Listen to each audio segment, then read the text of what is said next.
Sir ಇವಾಗ ಎಲ್ಲರ ಪ್ರಶ್ನೆ, ನೀವು ಕಾಂಗ್ರೆಸ್ ಅಧಿಕಾರಕ್ಕೆ ಬರುತ್ತೆ ಅಂತ ಹೇಳ್ತಿದ್ದೀರಾ, ಬಟ್ ಇನ್ನೊಂದು 10 ವರ್ಷ ಆದಮೇಲೆ ಕಾಂಗ್ರೆಸ್ ಅಸ್ತಿತ್ವದಲ್ಲಿ ಇರುತ್ತಾ ಇಲ್ಲ ಅಂತ ಸೆಂಟ್ರಲಲ್ಲಿ ಡೌಟ್ ಇದೆ.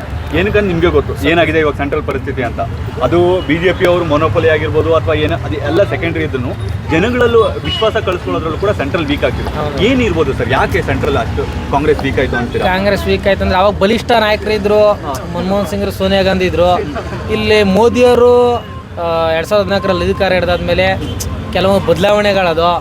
ಆಮೇಲೆ ಬರೀ ನಮ್ಮ ಮೀಡಿಯಾದವ್ರು ಇದ್ದಾರಲ್ಲ, ಮೀಡಿಯಾದವ್ರು ಬರೀ ಯಾವಾಗ ಮೋದಿ ಬೇರೆ ಫೋಕಸ್ಸು, ಮೋದಿದು ಏನೇ ಆಗಲಿ ಮೋದಿ ಅಲ್ಲಿ ಬಂದು ಮೋದಿ ಬಗ್ಗೆ ನೆಗೆಟಿವ್ ಆಗಿ ಮಾತಾಡಿದ್ದೆ ನಾನು ಇದುವರೆಗೂ ನೋಡಿಲ್ಲ ಟಿವಿಲಿ. ಮೋದಿ ಅದು ಮಾಡ್ತಾರೆ, ಇದು ಮಾಡಿ ಅಮೆರಿಕ ಹೋಯ್ತವ್ರೆ, ರಷ್ಯಾಕ್ಕೆ ಹೋಯ್ತವ್ರೆ, ಅಲ್ಲಿ ಮಾಡ್ತಾರೆ, ನೀರೊಳಗಡೆ ದುಬೈಯಿಂದ ಪೆಟ್ರೋಲ್ ತತ್ತವ್ರೆ, ಬರೀ ಮೋದಿ ಹಿಂಗೆ ಮಾಡ್ತಾರೆ ಬರೀ ಅವ್ರ ಬಗ್ಗೆ ನೆಗೆಟಿವ್ ಆಗಿಲ್ಲ. ಬೇರೆ ಪಕ್ಷದವ್ರಿಗೆ ತೋರಿಸೋದೇ ಇಲ್ಲ. ರಾಹುಲ್ ಗಾಂಧಿ ಭಾರತ್ ಜೋಡೋ ಮಾಡಿದ್ರೆ ಅದ್ರ ಬಗ್ಗೆ ತೋರಿಸೋದೇ ಇಲ್ಲ. ಬೇರೆಯವರಿಗೆ ಏನು ಮಾಡ್ತಾರೆ, ಕೆಲಸ ಕಾರ್ಯದ ಬಗ್ಗೆ ತೋರಿಸೋದಿಲ್ಲ. ಬರೀ ಮೋದಿ ಅದು ಇದು ಅಂತ ಮಾಡ್ತಾನೆ ಇದ್ದಾರೆ. ಈಗ ಜನ ಏನು ಮಾಡೋರೆ, ಮೀಡಿಯಾನೇ ಜಾಸ್ತಿ ಒತ್ತು ನೋಡೋದು, ಸೋಷಿಯಲ್ ಮೀಡಿಯಾದಲ್ಲಿ. ಹಾಗಾಗಿ ಜನ ಅವ್ರಿಗೆ ಓಟ್ ಹಾಕ್ತಿದ್ದಾರೆ. ಈಗ 10 ವರ್ಷದಲ್ಲಿ ಹಿಂಗೆ ಆಗಿದೆ. ಬಟ್ ನಾನು ಏನು ಹೇಳಕ್ಕೆ ಕೊಡ್ತೀನಿ ಅಂದರೆ, ನೀವು ಹೇಳ್ದಂಗೆ ಮೋದಿ 10 ವರ್ಷ ಇರ್ಬೋದು, ಏನು ಬೇಕಾರಾಗ್ಬೋದು. ಈಗ 70 ವರ್ಷ ಆಳ್ವಿಕೆ ಕಾಂಗ್ರೆಸ್ಸು ಇಲ್ಲ ಇವತ್ತು. ಇನ್ನು ಮೋದಿ ರಿಟೈರ್ಡ್ ಕೊಟ್ಟ ಮೇಲೆಲ್ಲ ಮೋದಿ ನಂತರ BJPನೂ ಹೋಗ್ಬೋದು, ಬೇರೆ ಯಾವ್ದಾದ್ರು ಪಕ್ಷ.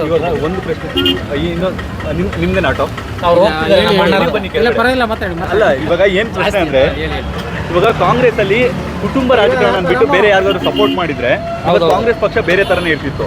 ಏನ್ ಹೇಳ್ತೀನಿ, ಇವಾಗ ನೋಡಿ BJPಯಲ್ಲಿ ನಾನು 10 ಜನ ಹೆಸರು ಹೇಳ್ತೀನಿ ಮುಂದಿನ ಪ್ರಧಾನಿಗಳು ಅಂತ. ಕಾಂಗ್ರೆಸ್ ಅಲ್ಲಿ ಒಂದು 5 ಜನದ ಹೆಸರು ಹೇಳಿ ಸರ್ ನೀವು ಮುಂದಿನ ಪ್ರಧಾನಿಗಳು ಅಂತ.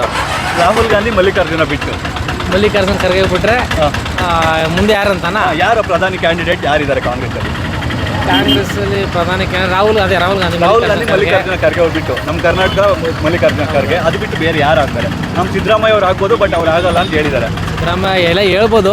ಈ ರಾಜ್ಯ ರಾಜಕಾರಣ ಮುಗಿದ್ಮೇಲೆ ಎಷ್ಟು ರಾಷ್ಟ್ರ ರಾಜಕಾರಣಕ್ಕೆ ಹೋಗ್ಬೋದು, ಹೇಳಕ್ಕಲ್ಲ. ಈಗ ಅಧಿಕಾರದ ಆಸೆ ಅಂದರೆ ಹೋಗ್ಬೋದು. ಸಿದ್ದರಾಮಯ್ಯ ಚಾನ್ಸ್ ಅದೇ.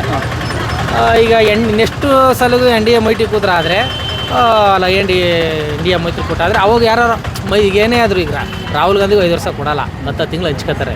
ನಮ್ಮ ಮಮತಾ ಬ್ಯಾನರ್ಜಿ, ಕಿರಿಜಿ ಆನಂದ್, ಸೈಕಲ್ಲು, ಇವರು ಎಲ್ಲ 10 ತಿಂಗಳು ಹಂಚ್ಕೋತಾರೆ, ಅವ್ರಿಗೆ ಕೊಡಲ್ಲ.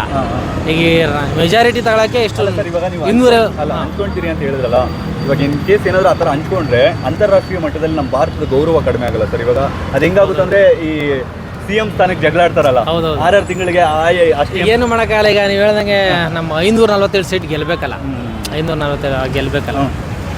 ಈಗ ಇಂಡಿಯಾ ಮೋದಿ ಗೆಲ್ತಾರೆ ಅಂತ ಎಲ್ಲ ಹೇಳ್ತಿದ್ದಾರೆ. ನಮಗೂ ಸೆಂಟ್ರಲ್ ಅದೇ ಬರೋದಂತ ನಾವು ಹೇಳ್ತಾ ಇದ್ದೀವಿ.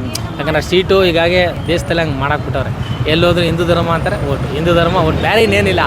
ಈಗ ಜನ ಹಂಗೆ ಆಗ್ಬಿಟ್ಟಿದ್ದಾರೆ. ಇವಾಗ ನೀವು ನಾನೊಂದು ಓಪನ್ ಆಗಿ ಹೇಳ್ತೀನಿ ಸರ್, ನೀವು ಮಾತಾಡಿದ್ರಲ್ಲ, ಅಷ್ಟು ಕೂಡ ಕಾಂಗ್ರೆಸ್ ಕಾರ್ಯಕರ್ತರಾಗಲಿ ಅಥವಾ ಕಾಂಗ್ರೆಸ್ MLA ಮಾತಾಡಲ್ಲ. ಅವ್ರು ಏನಿದ್ರು ಕೂಡ ಬೇರೆ ಥರದೇ ಮಾತಾಡ್ತಾರೆ. ಒಂದು ಧರ್ಮದ ಓಲೈಕೆ ಮಾಡೋದಕ್ಕೆ ಹೋಗ್ತಿದ್ದಾರೆ. ಅದಕ್ಕೋಸ್ಕರನೇ ಇಷ್ಟು ವೀಕ್ ಆಗಿರುವಂಥದ್ದು.